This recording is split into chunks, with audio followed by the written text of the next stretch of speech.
We continue to follow breaking news on a school scare in Ashland County. Authorities just gave the all clear, but it's really unclear what happened. A lot of questions that still need to be answered here. We know 30 students from the Mapleton Local School District were rushed to area hospitals after suddenly falling ill. Reporter Catherine Huntley just spoke to the sheriff and tells us what she learned.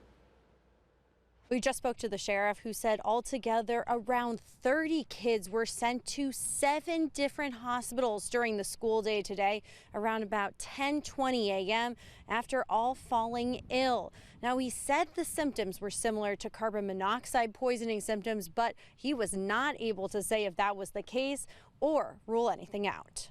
The sheriff was only able to share very preliminary information, but said students experienced issues like cough, chills, some extremity tingling, among others. However, he said as far as he knows, the students are all doing well with no life-threatening injuries. Now they're working to figure out what happened, saying the fire department found no heightened levels of carbon monoxide or any other issues in the school.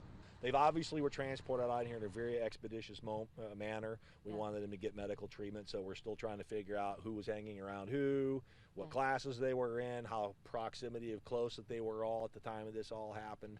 So as soon as we find that information out, we'll be certainly happy to release it. The sheriff did tell us that although these 30 kids were transported, no teachers fell ill at any point today, but the sheriff is stressing if any parents out there have any information on what could have caused this illness here at school today, they want to hear from them. For now, in Nankin, Catherine Huntley, 19 News.